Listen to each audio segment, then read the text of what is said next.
On the onset, no one purposefully misconfigures a tool, but over time, it happens. Configuration drift inevitably results in security issues. How are we managing tools, and when do we know they're no longer set the way we want them to be? You're listening to Defense in Depth. Welcome to Defense in Depth. My name is David Spark. I'm the producer of the CISO series. And joining me as my co-host, one of your favorites, I know he is, it's none other than Jeff Belknap. Jeff, say hello to the audience. I think you mispronounced Michael's name, but here I am, and I'm happy to be. Jeff is being self-deprecating. That's the only deprecating I know how to do. People adore you. You know, in fact, we have a feedback form. Feedback@CISOseries.com. Let us know how much you love Jeff as a co-host. And why Andy is better. No, I think you said the name Mike earlier, too. Michael? Mike? Yeah, sorry. Our sponsor for today's episode, a phenomenal sponsor of the CISO series, and that would be ThreatLocker. You know, they have a zero trust platform, and one of the cool new tools on their platform is called Defense Against Configurations. We're going to learn more about that later today, but also we're talking about configurations. So let's get into our topic. Every security professional knows the feeling of setting up a new solution, getting it configured to play nicely with the rest of your environment. And then after a while, it's no longer as secure as you once had it. As you pointed out, Jeff, these configurations drift over time. There are rarely clear warning signs, and we don't have really great visibility into when this is happening. We know this is a problem. Jeff, how can we be more vigilant about this? And this is kind of generally, just set us up. This is our topic today. Well, I think number one, we all acknowledge that as soon as we configure something, it's perfect forever and we never need to look at it again. We would love it if there was something that set it and forget it. There is not. Well, there is. It just requires you to really lean into the forget it part.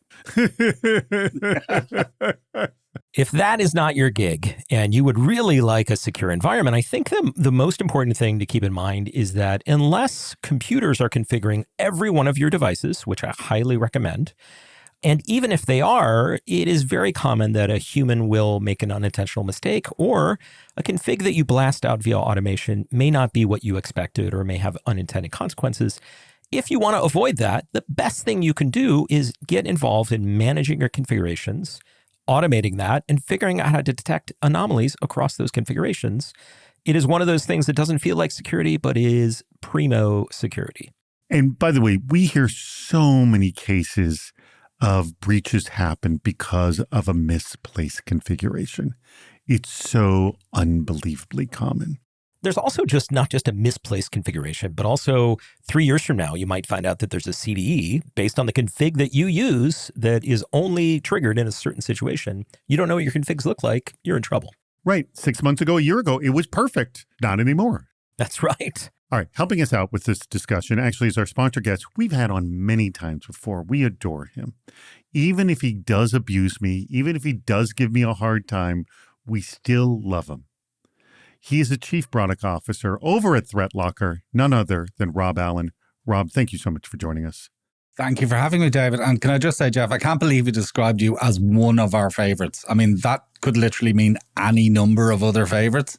Could be hundreds. Could truly be hundreds. Rob, I was just saying, you, of all the guests on this show right now, you are in the top 5. And I want you to know I mean it. Top 5. There are 2 other people who are not here right now because there's only 3 of us. So that means there could be 2 imaginary people be more popular. Is that what you're saying? It's very likely. I was trying to say something nice, Jeff, but... And so what I want to point out, Rob, is that's just not you. And I want you to be the authentic Rob. For anyone listening to the show right now, you could not do better getting both Jeff and Rob on the same show together. I appreciate that, David, I think. I love you too. How would you handle this situation? Luis Valenzuela of Incom Payments said, quote, "When it comes to security controls, they always have to be onboarded in some sort of consistent programmatic effort that verifies them, confirms them, or audits them regularly." Good point. They have a system, and he went into a great detail, but where weekly a team member tests a control randomly, we catch things someone else changed intentionally or not, or false positives that were never documented or waived. And Louis Zhang of AIA Australia said, Configuration drift is inevitable. Change is the norm. The key is to operationalize how you manage it. And similarly, Lewis has a system that sets a baseline, compares it, and evolves it. And I didn't go through it, but there was a long, detailed solution both Luis and Lewis had. So I'm going to throw it to you, Jeff. Anytime you set it up, you just have to have a system at how to manage it. You can't just set it up and, like you said, forget it and walk away. Like, okay, now that it's set, what are we going to do a week from now, a month from now, a year from now? Like, what do you think at that point? You are making the point perfectly, as well as Luis and Lewis did. I think the important part to just keep in mind is it really depends on what kind of configuration you're doing. There is no exception if you're configuring Unix devices, Windows devices, network devices, firewalls, etc. It is essential, especially in a production environment, whether it be productivity production or customer production, to be tracking your config and how that changes over time for exactly the kinds of things that Luis talks about here, which is if something changes, you may not know whether it's intentional or unintentional, but you should start to develop an idea of whether that change is impactful on your environment or not and be able to walk that all the way back. If the only way for you to understand whether a bad guy has made a change on your device or a good guy, so to speak, has made a change on your device is to sit and digest all that and wonder what that setting could have been. Was it you? Was it somebody else? That is not a high-performant, very secure, highly reliable environment. That is chaos. Everything beyond that can be simple things like, look, did you know if somebody exposed something to the internet? It would be really good to know when and how that was done. And there are a bunch of tools, whether it's just copying the config and loading into a database or a more sophisticated system that'll look at what the intent of those changes are that you can leverage here. And it really just depends on what your environment is like. Rob, I'm going to actually set you up early on this because one of the reasons we're doing the show is that you also, ThreatLocker, have a tool called DAC, Defense Against Configurations. But I want to step back a few steps from when you were developing this tool, like what were you seeing in environments that said this obviously needs to happen? I can give you one very simple example, which is we also provide a MDR service for our customers. And we came to jokingly refer to the MDR team as the configuration police, because probably 90% of the calls that they were making to customer were as a result of misconfigurations. So did you know that, as Jeff said, RDP is exposed to the internet on this device, that kind of thing. So as I said, we jokingly refer to them as the configuration police, but obviously having them calling people every time there's a misconfiguration was less than optimal. So it was literally beating up your support, essentially, it sounds like. Pretty much making the same calls over and over again to different customers, different organizations. Hey, this is misconfigured. Hey, that's misconfigured.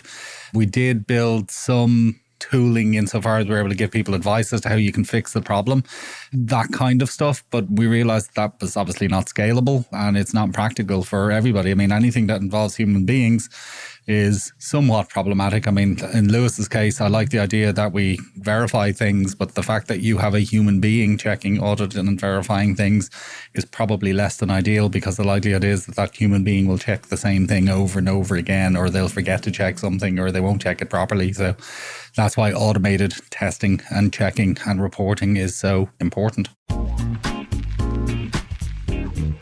Does anyone understand what's going on? Joan Weiner 11 said, quote, "We like to say that config drift is like weeds in a garden. You only notice when it's already out of control. Just like you schedule time to weed the garden, you need to stay on top of drift and schedule time to fix it. Definitely needs automation." Well, speaking your language right there, Rob. And Fernando Montenegro from Future Room Group said, quote, "I think of this as analogous to driving. Until we get to actual self-driving cars, human driving requires continuous monitoring of speed, distance. Sure, things like smart cruise control help to alleviate some of these, but it's still up to the driver to adjust the conditions as needed. So, example, reduce target speed if they change from a highway to a country road. This means that monitoring for drift should be a regular exercise so that things are caught early on." All right, Rob, so there's two things going on here from Joan and Fernando's comments. One is you notice it when it's out of control and it needs automation, what Joan said. But Fernando says a human has to be in the loop. And really what I see also from ThreatLocker tools is there's automation, but there is the opportunity for, and in many cases, the much needed human in the loop. Yes?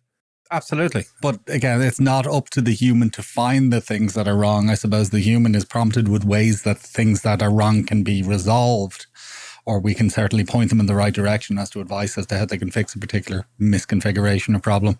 To the point of it being like weeds in a garden, much like anything else, you got to start somewhere. And even if you know your configurations are not what they should be, or even if you think they are what they should be, having something that is automatically checking to what you attest is the case, is actually the case, is super, super important.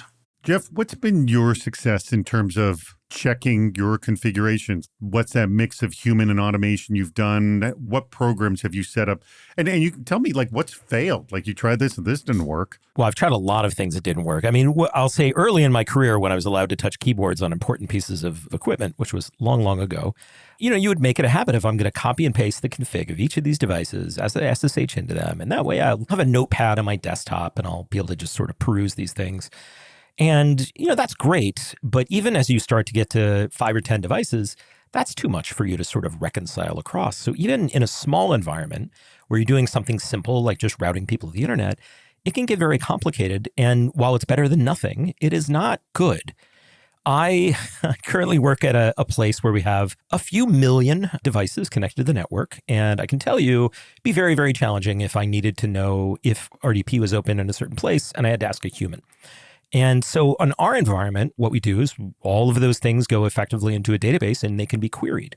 And what that allows us to do is if I need to know, hey, we're chasing a bug or we're doing a hunt, need to know if this port or that port is open on a subset of devices, within a minute or two, you can get an understanding of what your exposure is to that. And that's fantastic. So if you're just doing a hunt, very good. And if you want to build automation now on top of that, it becomes very easy because you've got it in a database.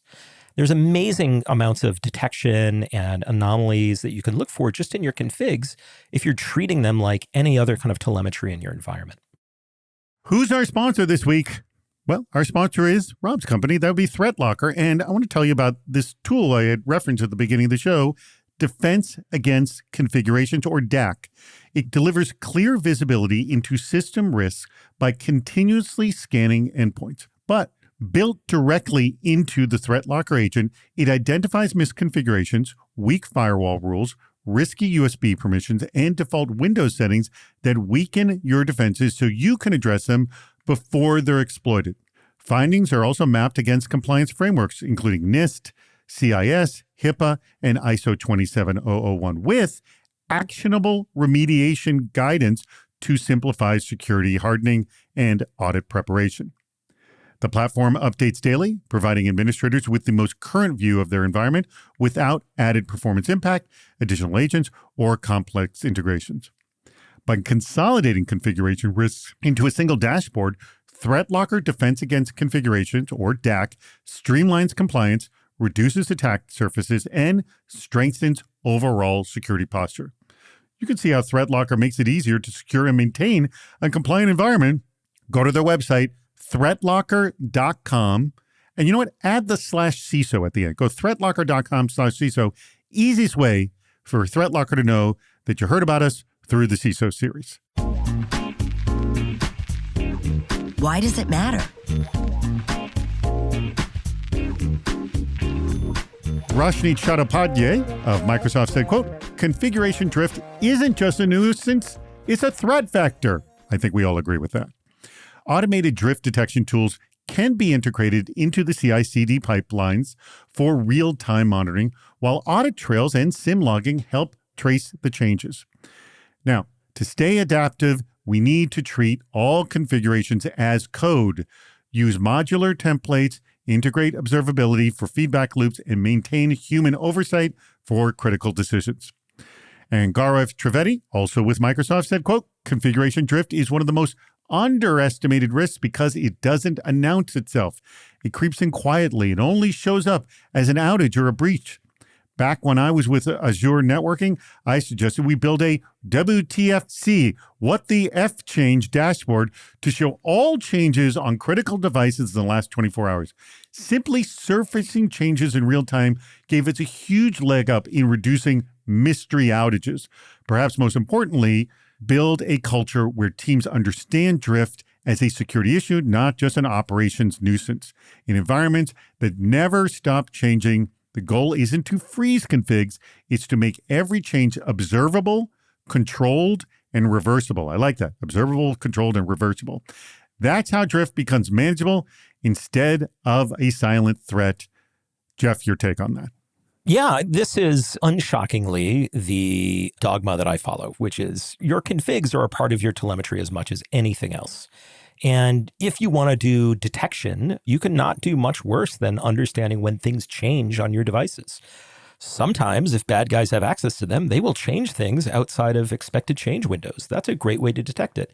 Sometimes, when your good people make silly mistakes, it's great to know why that was made.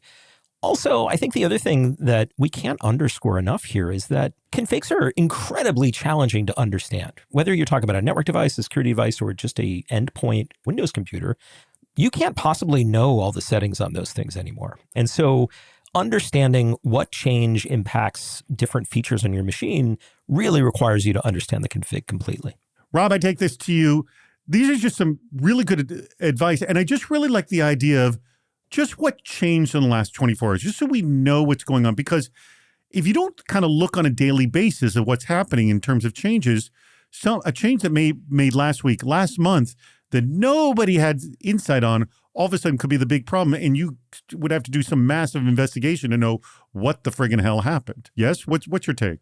I mean, look, the point is you are far better off knowing about these things before they are exploited and it turns into some sort of breach or cyber attack than after. And the problem is very often it is after that these configurations or misconfigurations are discovered because they've been used by threat actors. It is, as Roshni said, a threat vector, very clearly a threat vector. To your point, I suppose, it is useful to know when things change because it can be an indicator of compromise. If firewall ports are open on a machine or that kind of stuff can be an indicator of compromise. But again, it is just good practice to know what things or how things should be set and that they don't change from that setting. It is, as I said, it can be an indicator of compromise, but it is just good practice. It is a good idea to know how things should be set and that they continue to be set that way. Let me ask you a quick question, both of you. Are there common things that drift more than others? We often hear stories about just cloud instances that have their settings just change. I mean, like, what are the things that are the most common drift issues? I think it's less of a certain type of thing that changes, but it's a certain type of change, right? So if you're running a high volume change environment, right, any kind of like online production environment, you're going to have ACLs change, you might have passwords change, you might have logging servers change. And a lot of times it will feel like your config script ran and it was fine, no errors, but you might find out later like, oh, you forgot to add the deny at the end of that thing, or you changed it to allow SSH or FTP for just 30 seconds to edit something, but forgot to change it back. There are things like that happen all the time. Those are the kind of things that lead to massive breaches where you didn't intend that change to be permanent, but you didn't realize nobody went back and changed it. Those are the kind of things that really end up biting you, where you think you know the state, but turns out you were wrong. That's a really good example of where these things can happen. Very often it is somebody making a change for a few minutes to do a particular task. They forget about it and then move on to something else. I mean, realistically, people are busy. People have a lot of things going on. And if opening SSH or whatever the case may be is something that you need to do for a particular task, you get distracted. You get 50 million Teams messages. People are knocking on your door wanting help at something. And then all of a sudden you forget that change that you made. Who's going to track that? Who's going to know about that? Who's going to fix it ultimately? So yeah, it's a really good example of the challenges that people face. Sometimes it's accidental. Sometimes it's something that somebody deliberately did, but just forgot to change back. I'll tell you who will find it for you, the threat actors. Yes. They will identify that for you.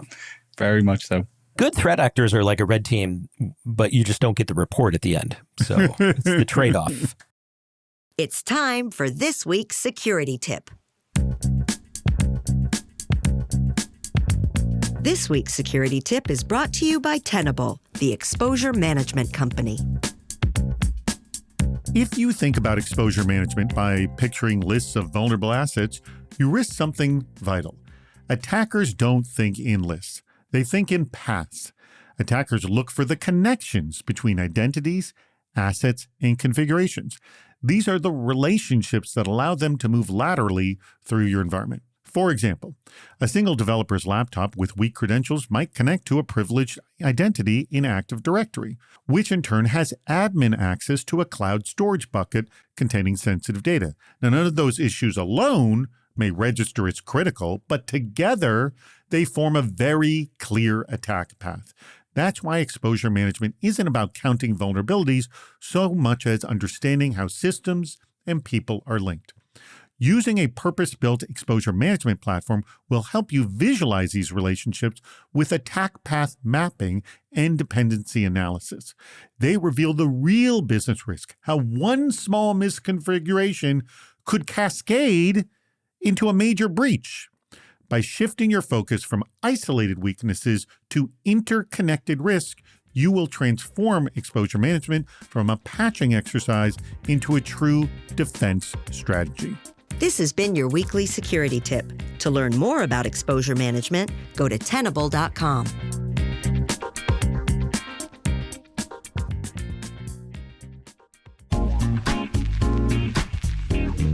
How do I start? Jared Mendenhall, who's the CISO over at Armature Systems, said, quote, "Configuration drift comes down to change management, effectively controlling, monitoring, and managing changes as they enter the system. The answer all of us want to give is that every change is documented, tested, and tracked all across systems with alerts in place for any configuration modifications." Sounds wonderful. However, this assumes a certain level of process maturity and control, and the velocity of required changes doesn't exceed your ability to manage them. Good point. Is there an issue there, Jeff, with regards to I just can't keep up with the changes? Oh, yeah, absolutely. I also think what we used to consider documented configuration modifications were you'd write a Word doc or a Google doc and write down what you were going to change. That doesn't mean that's exactly how it changed, because when it's midnight and you've got the 1 hour window to make the change and you're trying to keep everything going, maybe you make a slight modification and nobody realizes it. Understanding what's actually running on the device, what those configs actually do, and then mapping that to an intent so that a human can decide whether that's good or bad, that is super valuable. And I think if you are an organization that's doing that, whether you're building something yourself or using a commercial tool to do that, you are in the top 1%. That is definitely a high maturity activity. With the people who are using your new tool, Rob, Defense Against Configurations, how are they managing these better? The thing about configuration drift, it assumes that there is some correct configuration at the very beginning, and that's not always the case. I'll give you a very basic example, which is the company I used to work for back home in Ireland. One of the first things that we did when setting up a new computer for somebody was set them up with local admin rights, because software, they needed local admin rights. Now, that's a very bad thing and something you shouldn't be doing. But I mean, theoretically, that was the original and initial configuration on those machines. But it was dumb. So assuming that some state in time, everything was fine, and then you're drifting from that point is somewhat problematic. So you're far better off looking at everything with a fresh eye and saying, well, look, instead of has it changed from user as a local admin to user as a local admin? No. Is user a local admin a good idea or not? Absolutely not. Therefore, it should be changed. You bring a good point. There are two problems happening here. One is they didn't know what they were doing at the beginning. They made a mistake. And so it was a problem at the beginning. And then there's a situation where, like you brought up at the beginning of the show, Jeff, where something that was set correctly, all of a sudden, it's now a vulnerability because a threat actor has figured out how to exploit it. And the third is something that was valuable at one time, given the way the environment is changing, or given the way the attacks in general are operating, not some specific vulnerability, now it doesn't work anymore. So all of these come into play, don't they, Rob?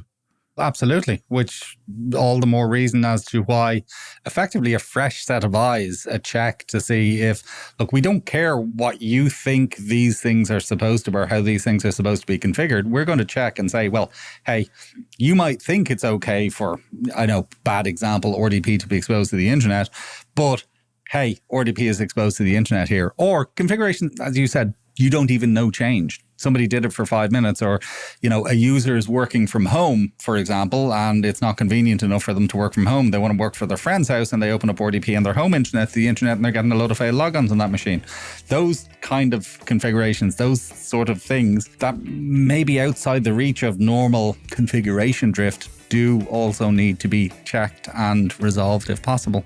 Excellent. Well, that brings us to the portion of the show where I'm going to start with you, Rob. I'll ask you, which of these quotes was your favorite and why? I liked configuration drift isn't just a nuisance, it's a threat vector. That was Roshni's comment. Yeah.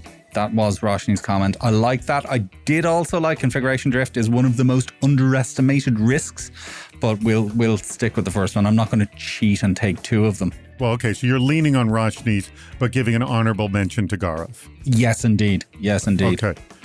He picked 2 employees at Microsoft. God bless Microsoft, because where would we be without them? There we go. But yes, no, leaving that aside, no, I do like configuration drift isn't just a nuisance, it's a threat vector. You could possibly change that not just to be configuration drift, it could be misconfiguration. Yeah, they could be both. Configuration drift and misconfiguration. Well, it's drift from intent, even if it's not drift from previous config. All right, Jeff, your favorite quote and why?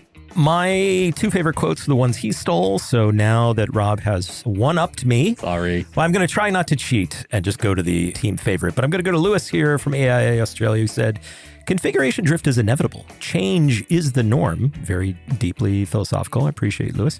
The key is to operationalize how you manage it. And I think that's how I think about it. You are constantly changing. These are not things you set and forget. You need to understand the config as much as you understand what's happening in the syslog, as much as what's happening in the NetFlow.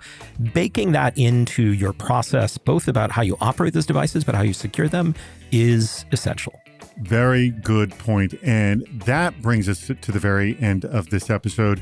Huge thanks to both Rob and Jeff. I do want to mention your company, ThreatLocker. Remember, go to threatlocker.com, add the /CISO at the end of it so they know we sent you there. You heard about ThreatLocker and DAC, Defense Against Configurations, from the CISO series. Jeff, as always, thank you very much. And I'm going to say this, Rob, you are still hiring over at ThreatLocker, always hiring, correct? Yes, always hiring. Threatlocker.com/careers. Look for great opportunities. And very important, in most cases, you need to be in Orlando to do that. So if you're listening from Orlando. Most cases, yes. Most cases. Or even if you're not in Orlando and you'd like to be in Orlando. It's a beautiful place to live. Rob, anything else to add to today's show or to talk about DAC, Defense Against Configurations? No, I think we've pretty much covered it. So excellent. Thank you for the opportunity. Go to the website, check it out for yourself. Thank you very much, Rob. Thank you very much, Jeff. And thank you very much to our audience. We greatly, and I mean this, I don't just say it because I say it every time, but I mean this. We greatly appreciate your contributions. Keep them coming in. And thank you for listening to Defense in Depth. We've reached the end of Defense in Depth. Make sure to subscribe so you don't miss yet another hot topic in cybersecurity. This show thrives on your contributions. Please write a review, leave a comment on LinkedIn or on our site, CISOseries.com, where you'll also see plenty of ways to participate, including recording a question or a comment for the show. If you're interested in sponsoring the podcast, contact David Spark directly at david@CISOseries.com. Thank you for listening to Defense in Depth.